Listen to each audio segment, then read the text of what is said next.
नमस्कार दोस्तों, कैसे हैं आप सब। आशा करता हूं आप सभी अच्छे होंगे। चलिए, आज हम जिस भर्ती की बात कर रहे हैं वो है इंडिया पोस्ट जीडीएस भर्ती 2025। अगर आप 10वीं पास हैं और सरकारी नौकरी की चाह रखते हैं तो यह वीडियो बेशक आपके लिए है। तो चलिए शुरू करते हैं एक एक बिंदु पर विस्तार से। सबसे पहले भर्ती का परिचय। इंडिया पोस्ट यानी भारतीय डाक विभाग देश का सबसे बड़ा डाक नेटवर्क है।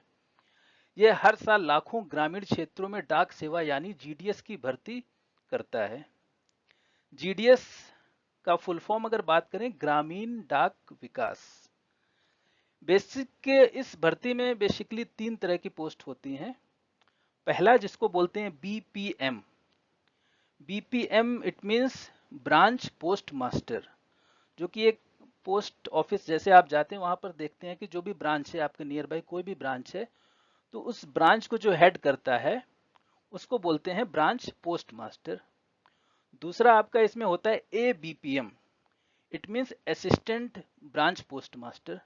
जो भी ब्रांच पोस्ट मास्टर होता है उसका एक असिस्टेंट होता है। अगर वो कभी लीव पर होता है या नहीं आ पाता है तो उसका जो भी काम कार्यभार होता है वो असिस्टेंट, उसका असिस्टेंट ब्रांच पोस्ट मास्टर संभालता है। एंड थर्ड एक इसमें होता है डाक सेवक। जैसा कि आप देखते हैं आपके घर में कोई भी लेटर आता है, कोई भी चिट्ठी आती है तो वो काम कौन करता है? डाक सेवक। तो इसमें 3 तरह के पद होते हैं। पहला BPM branch post master, then ABPM assistant branch post master, और तीसरा जैसे मैंने आपको बताया डाक सेवक। इनका काम यह होता है डाक बांटना, पोस्ट ऑफिस संचालन करना और ग्रामीण क्षेत्र में डाक सेवाओं को पहुंचाना। अगर हम इसमें जैसा कि आप देख पाते हैं, इसमें सबसे पहले इसका मुख्य आकर्षण केंद्र क्या है, अगर मैं आपको हाईलाइट के माध्यम से समझाता हूं तो आप देख रहे हैं बिना परीक्षा सीधी भर्ती। इट मींस बिना परीक्षा के आप नौकरी इसमें पा सकते हैं। इसके लिए सबसे आसान तरीका है कि केवल ही इसमें 10th पास मार्क्स होना जरूरी है। इट मींस कि अगर आपने सिर्फ 10th कर रखा है, आगे 12th या ग्रेजुएशन नहीं कर रखा है, तो भी आप इसके लिए एलिजिबल हैं। ऐसा नहीं है कि अगर आपने ग्रेजुएशन या 12th किया है तो आप इसके लिए एलिजिबल नहीं है, बट मिनिमम क्राइटेरिया जो इसके लिए रखा गया है वो है 10th पास। अगर आपने 10th एग्जाम क्वालिफाई किया देन आप इसके लिए एलिजिबल हैं। आप इस पोस्ट के लिए एलिजिबल हैं और आप इसमें फॉर्म भर सकते हैं। तीसरा इसमें है कि आपका मेरिट बेस पर चयन होगा। इट मींस जो भी आपके 10th क्लास में मार्क्स आए हैं या परसेंटेज आए हैं उस मेरिट बेस के हिसाब से आपका चयन होगा। सबसे अच्छी बात इसमें है कि आपके घर के पास ही आपको पोस्टिंग मिलेगी। और दूसरी अच्छी चीज है कि आपकी ये सेंट्रल गवर्नमेंट, केंद्र सरकार की नौकरी है। स्थिर वेतन है और सुविधाएं हैं। महिलाओं और ग्रामीणों के लिए सबसे बढ़िया यह अवसर है। अगर हम भर्ती की विवरण की बात करते हैं, इस बार लगभग 40,000 से ज्यादा पदों पर संभावित भर्ती है। राज्य अनुसार पदों की संख्या अलग अलग हो सकती है। चूंकि ये पूरे भारत में भर्ती है तो हर राज्य में अलग अलग वैकेंसी हो सकती है। अभी जो इसका अनुमानित पद है वो 40,000 के आसपास है, बट मे भी बढ़ सकती है और मे भी घट भी सकती है। बट अभी जो अनुमानित है वह 40,000 के आसपास है। जैसे भी अगर आगे इसकी बात होगी या जो भी इसके पद निकलेंगे मैं आपको डिस्क्रिप्शन में या मैं आपको आगे आने वाली वीडियोस में जरूर बताऊंगा। दूसरा, राज्य अनुसार पदों की संख्या अलग अलग हो सकती है। जैसे मैंने बताया, हर राज्य और हर जिले में अलग अलग पद होते हैं। कैंडिडेट अपनी पसंद के राज्य और पोस्ट को चुन सकते हैं और यह पूरी तरह से ऑनलाइन भर्ती प्रक्रिया है। इसमें ऑफलाइन का कोई मोड नहीं है। अगर हम इसमें योग्यता की बात करते हैं तो अभ्यर्थी को 10वीं पास होना चाहिए। गणित और अंग्रेजी विषय होना मस्ट है। इट मीन्स आपको मैथ्स एंड इंग्लिश का पास होना या आपको सब्जेक्ट लिया होना मस्ट होना चाहिए। वैसे भी 10th क्लास में इंग्लिश और मैथ्स होता ही है सबके सब्जेक्ट में। मार्कशीट किसी मान्यता प्राप्त बोर्ड से होनी चाहिए। इसके लिए ये आपका क्राइटेरिया है। स्थानीय भाषा जैसे हिंदी, बंगाली, मराठी आदि का ज्ञान आवश्यक है। इट मीन्स जैसे कि आपने मान लीजिए यूपी से हैं, उत्तर प्रदेश से हैं और आपको वहाँ हिंदी, वहाँ पर बेसिक लैंग्वेज क्या है? हिंदी है। तो आपको हिंदी बोलना अनिवार्य रूप से आना चाहिए, तब आप उसके लिए एलिजिबल हैं। वैसे भी होता है जैसे कोई वेस्ट बंगाल में उसको बंगाली आती है, महाराष्ट्र से भर्ती कर रहा है तो मराठी आती ही है। उसमें नेक्स्ट बात करते हैं, अगर कंप्यूटर का बेसिक सर्टिफिकेट होना भी इसके लिए मस्ट है। पहले नहीं था हालांकि ऐसा, बट इस बार कर दिया गया, कंप्यूटर का बेसिक सर्टिफिकेट होना जरूरी है। आप किसी भी, आप जहां भी रहते हैं आसपास, आप किसी भी प्राइवेट संस्था से आप 60 दिन का कोई भी कोर्स प्राइवेट से या सरकारी संस्था के माध्यम से कर सकते हैं। आप देन इसके लिए एलिजिबल हो जाएंगे। आपको डाक सेवा, जैसे कि आप जानते हैं कि आपके गांव में आसपास जो भी डाक लेकर आता है बेसिकली वो साइकिल से आता है, तो आपको एक कंडीशन इसमें यह भी डाली गई, आपको साइकिल चलाना आना चाहिए जो कि डाक के लिए अप्लाई कर रहे हैं। मतलब इट मीन्स ये branch master, assistant post branch master के नहीं, ये जो कि डाक सेवक हैं जो पोस्टल ड्यूटी के लिए हैं, उनको साइकिल चलाना अनिवार्य है। ये इसके लिए एक योग्यता जोड़ी गई है। हालांकि मुझे लगता है सभी लोग साइकिल चलाना जरूर जानते होंगे। अगर हम नेक्स्ट बात करते हैं एज क्राइटेरिया की, इसमें आयु सीमा, जैसा कि आप देख पा रहे हैं, न्यूनतम आयु इसमें जो भी है 18 वर्ष और अधिकतम आयु 40 वर्ष। आरक्षित वर्ग जो हैं उनके लिए आयु में और भी छूट दी जा सकती है। इट मीन्स ओबीसी जो लोग हैं उनके लिए 3 वर्ष की छूट, एससी एसटी जो है उनके लिए 5 वर्ष की छूट, और पीडब्ल्यूडी जो लोग हैं उनको 10 वर्ष की अधिक छूट आयु सीमा में दी जा सकती है।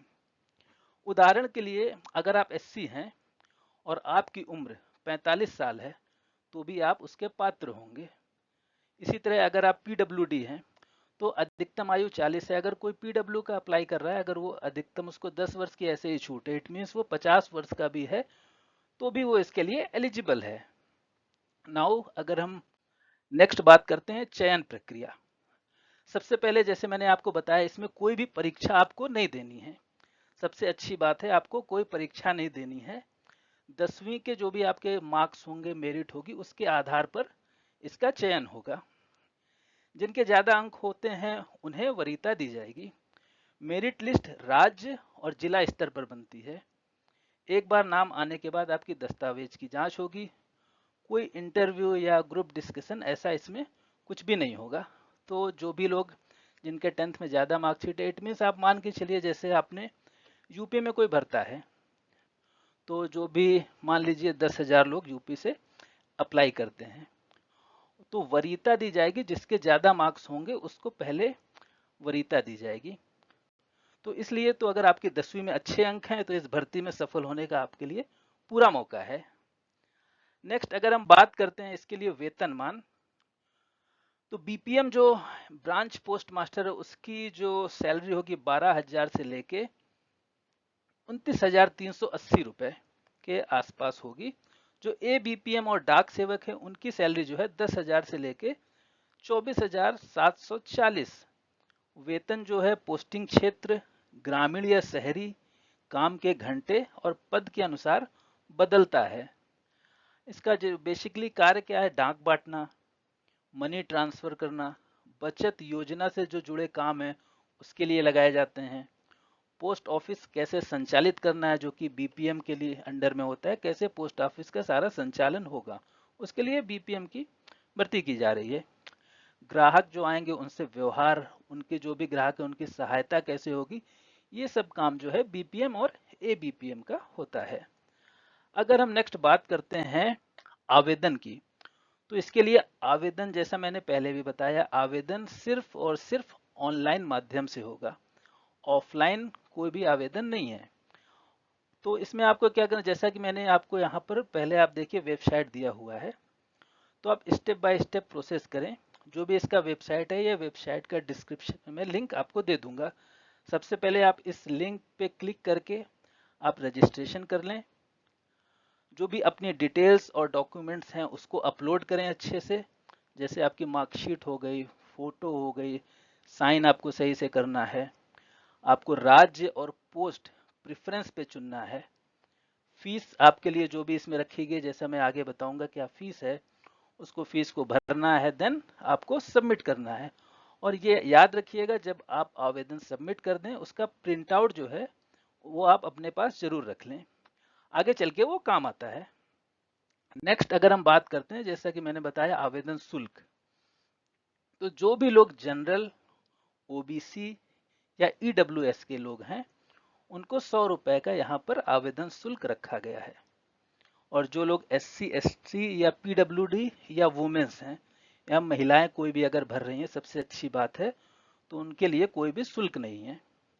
अगर आपके घर में कोई महिला है, कोई बेटी हैं, लड़की लोग जो भी हैं, अगर वो इसके लिए आवेदन कर रहे हैं, जैसा कि मुझे लगता है करना भी चाहिए। हमारे गांव में दूर दराज में आप देखते हैं कि बहुत सारी महिलाएं हैं जो इधर उधर काम करती हैं, उनके लिए ये बढ़िया मौका है कि अगर उन्होंने पढ़ाई की है, 10th में अच्छे मार्क्स आए हैं, देन वो अपने गांव में ही रहकर आप काम कर सकते हैं। उनके लिए बेहतर मौका है और उनको कोई भी फीस नहीं देना है, तो ज़्यादा से ज़्यादा जो भी महिलाएं हैं वो भर सकती हैं इस फॉर्म को। जो भी आपको आवेदन शुल्क है, जो भी फीस लगेगी, जैसे जिन लोगों को देना है, जो मेल कैंडिडेट्स हैं, जो ओबीसी जनरल या ईडब्ल्यूएस में आते हैं, उनको 100 रुपए की फीस देनी है। वो शुल्क केवल ऑनलाइन माध्यम से जमा किया जाए। जैसे आप यूपीआई के थ्रू कर सकते हैं, फोन पे, गूगल पे, या आप डेबिट कार्ड या नेट बैंकिंग के थ्रू भी आप उस फीस को जमा कर सकते हैं। अगर आपको मैं आगे बताऊं, जो भी इसकी महत्वपूर्ण तिथियां हैं, जो भी अभी अनुमानित है चूंकि, बट इस मंथ में आने वाली हैं, तो नोटिफिकेशन आने की संभावित तिथि जून 2025 का फर्स्ट वीक। इट मीन्स कि आज मुझे लगता है 1 या 2 दिन या इस वीक के या नेक्स्ट वीक में भी के अंदर में इसका नोटिफिकेशन आ जाएगा। आवेदन शुरू होने की तिथि नोटिफिकेशन के 2-3 दिन बाद हो जाएगी। अभी 2-3 दिन में भी नोटिफिकेशन आ जाएगा, देन नेक्स्ट वीक के आसपास आप आवेदन कर सकते हैं। अगर हम अंतिम तिथि इसकी बात करें, जैसे आपको नेक्स्ट वीक मान लीजिए आपका आवेदन आ गया, आपने भर दिया, तो मे बी आपको 2 या 3 सप्ताह का टाइम मिलेगा। जो भी इसकी अंतिम तिथि होगी वो आपको आने वाले समय में जरूर बताऊंगा। और जैसे आपका एग्जाम हो गया, सब कुछ हो गया, देन जो भी मेरिट लिस्ट जारी होगी, एग्जाम तो होना नहीं, जब आप फॉर्म जमा कर देंगे सब कुछ हो जाएगा। मे बी अनुमानित जो उसकी मेरिट लिस्ट का टाइम है वो जुलाई से अगस्त, मे बी अगस्त लास्ट तक अनुमानित टाइम है कि मेरिट लिस्ट आपकी तैयार होगी। और बेसिकली मैं आपको सुझाव दूंगा, आपको सबसे ज़्यादा ऐसी जानकारी आपको अगर चाहिए तो आप इसकी ऑफिशियल वेबसाइट पर जाकर आप नियमित रूप से चेक कर सकते हैं कि कब डेट, जो भी इसकी डेट आने वाली है, कब लास्ट डे है, वो आप वेबसाइट पे जैसे ही आएगी आप चेक कर सकते हैं। अगर हम बात करें इसके क्या फायदे हैं, सबसे अच्छे आप देख रहे हैं कि आप केंद्र सरकार की नौकरी है, ये सबसे अच्छा फायदा है कि ये केंद्र सरकार की नौकरी है। और दूसरा, आप बिना परीक्षा, बिना रिटन एग्जामिनेशन के सीधी भर्ती है। दूसरा, आपका स्वास्थ्य सेवाएं का आपको लाभ मिलेगा। इसमें चूंकि केंद्र सरकार की नौकरी है तो भी आपको स्वास्थ्य की सेवाएं, जैसे आपको कोई प्रॉब्लम हो गई, आपके स्पाउस को कोई प्रॉब्लम हो गई, बच्चों को कोई प्रॉब्लम हो गई, तो उसके लिए सरकार आपको मेडिकल फैसिलिटी देती है। आपको पेंशन की योजना का भी इसमें लाभ मिलेगा। चूंकि गवर्नमेंट की जॉब है तो नौकरी में आपको स्थिरता रहेगी, प्राइवेट जॉब की तरह नहीं आपको हमेशा डर लगा रहेगा कि आज नहीं है, कल है, कल नहीं है, परसों। चूंकि ये गवर्नमेंट जॉब है तो आपको नौकरी में स्थिरता है। तीसरा, आप अपने घर में रह सकते हैं, ग्रामीण क्षेत्र में घर के पास रहकर आप नौकरी कर सकते हैं। ऐसा नहीं कि आपको आपको किसी दूसरे सिटी में जाना है या दूसरे गांव में जाना है, आप अपने ही गांव में रहकर अपना नौकरी कर सकते हैं। सबसे अच्छी बात यह है। महिलाओं के लिए सबसे सुरक्षित और सुविधाजनक नौकरी है, इसीलिए मैं कह रहा हूं कि महिलाओं को ज्यादा से ज्यादा प्रेरित करिए जो कि इसमें भर्ती हो सकें। कुछ आपको इसमें सावधानियां बरतनी पड़ेंगी, जैसे कि सिर्फ आधिकारिक वेबसाइट से ही आवेदन करें। पहली चीज ये आप नोट कर लीजिए। ऐसा नहीं है, आजकल बहुत फ्रॉड होते हैं कि उन्होंने कहीं भी आपको दे दिया लिंक, या फेसबुक के माध्यम से या किसी और के माध्यम से आपको लिंक दे दिया और उसमें आपको पैसे या फीस की मांग करने लगे। तो ऐसा नहीं है। आप, सबसे जरूरी है कि आप जो इसकी गवर्नमेंट साइट में, जो भी इसकी आधिकारिक वेबसाइट है, वहां पर जाकर आप इसका आवेदन करें। दूसरा, फॉर्म जब आप भरेंगे हर जानकारी को अच्छे से भरें, देखिएगा उसमें कोई मिस्टेक ना होने पाए। और पोस्ट और राज्य सबसे ध्यान से चुने। बाद में बदलना चूंकि संभव नहीं होगा, इसलिए आप पहले से अच्छे से बेहतर से देख लीजिए, गौर से इत्मीनान से देख लीजिए, उसके बाद आप फिल करिए। गलत दस्तावेज नहीं प्रस्तुत करने हैं।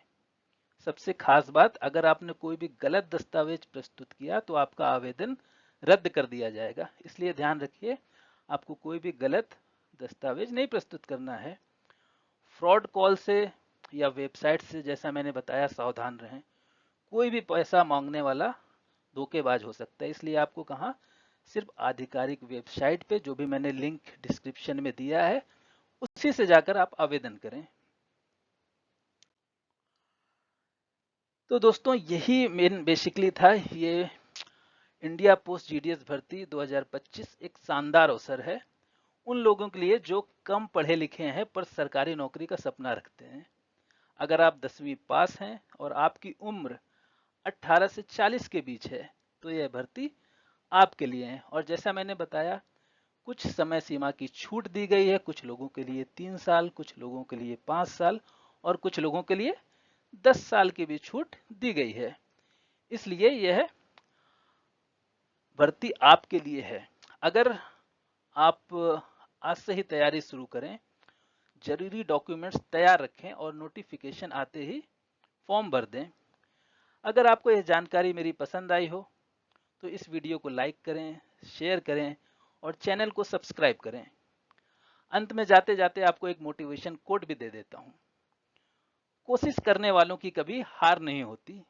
अगर आप मेहनत से आगे बढ़ना चाहते हैं तो यह मौका आपके लिए शानदार है। धन्यवाद। जय हिंद।